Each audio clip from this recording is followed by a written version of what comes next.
Hello, I'm back here with another important purchase. Anyway, as you might have seen from the title, this is my new Ruger SR22, and I've already had it out of the box, so no big surprise.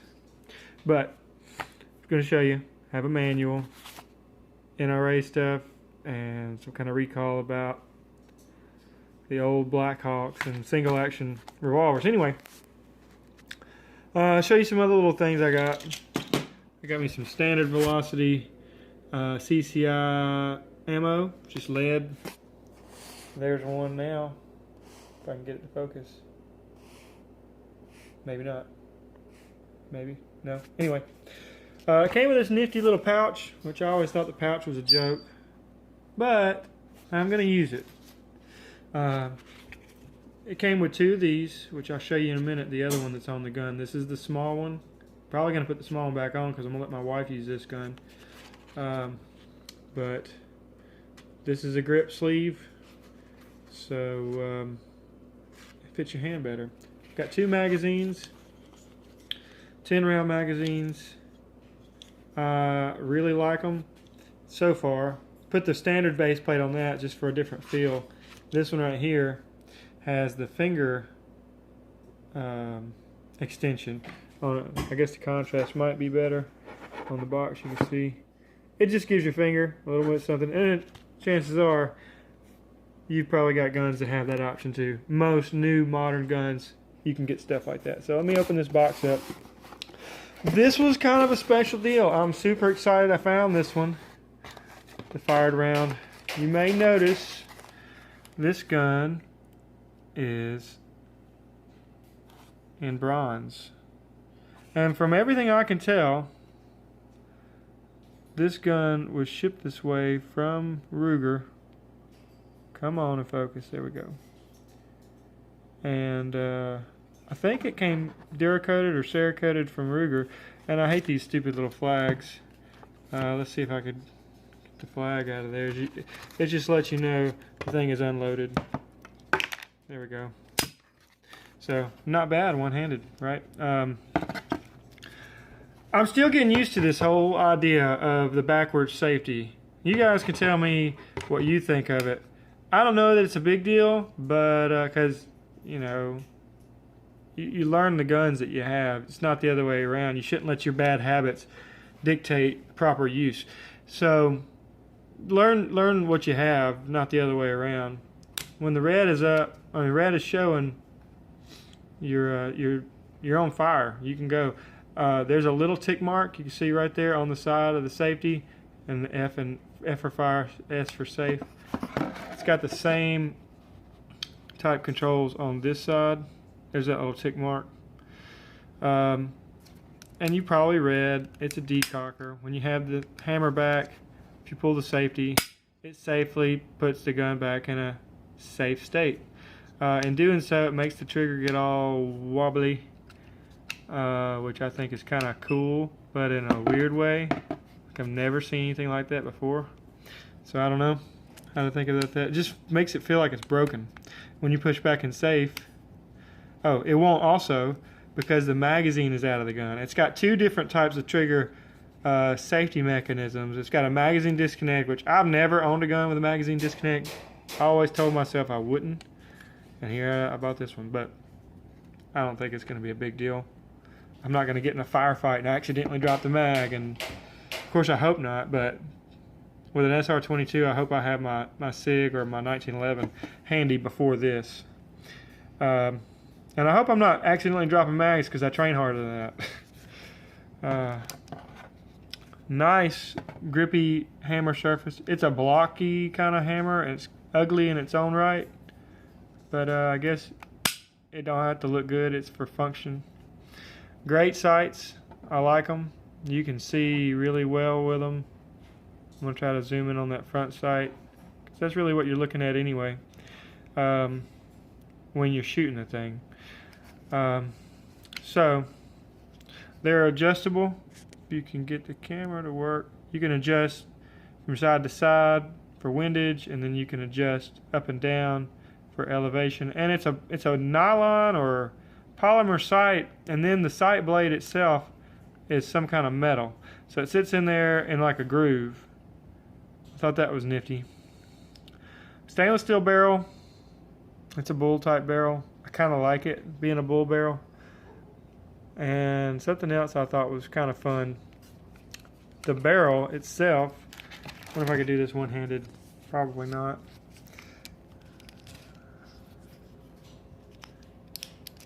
Well, I almost had it.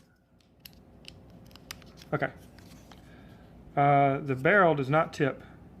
The barrel is permanently, well, not permanently, but it's attached to the frame itself.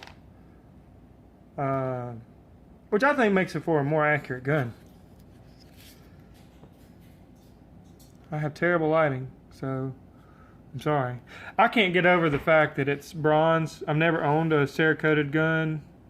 It's an aluminum slide, by the way, but it's been coated with bronze color. And this lighting and this camera really, it's hard to tell just how good it really looks. There's my dirty floor. But it's somewhat kick butt. I like the contrast. And if you're wondering what that banging and popping sound is, over here it's wintertime in Alabama, but we have this little covering over my bird. I have an African gray parrot, and he's down here. He's down there banging on the cage saying, "Look at me, look at me." Because I was ignoring him making this video. So anyway, somebody else wants in the house. Can you tell?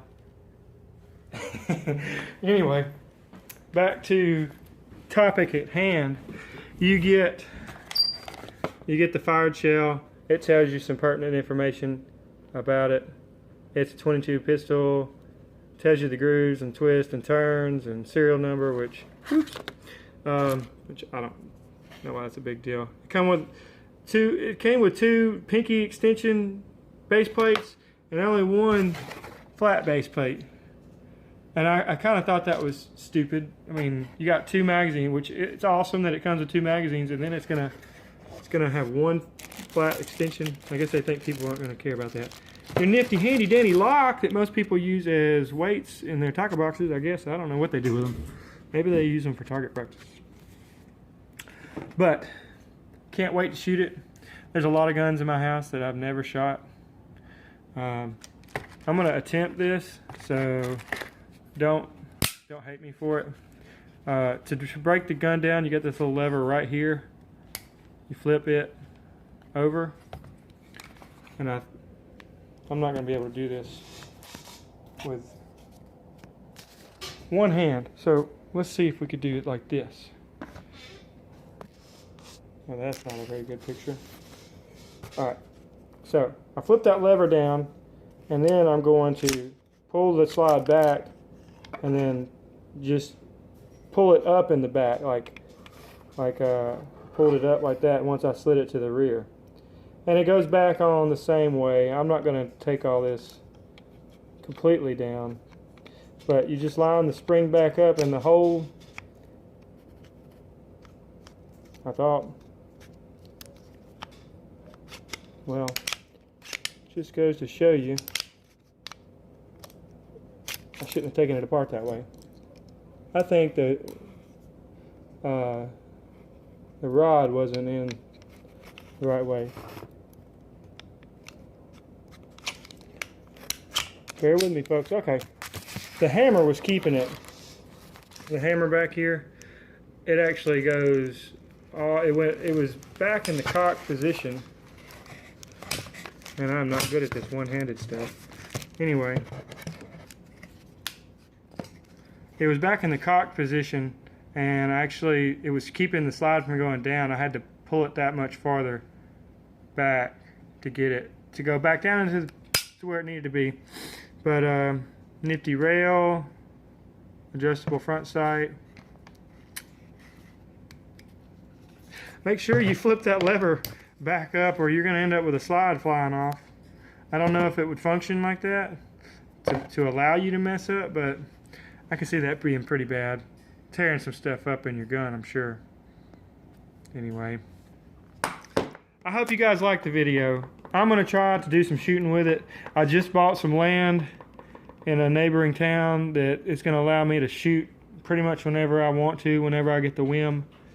Right now we live in the city and we're not able to do that so often, and I don't have the time.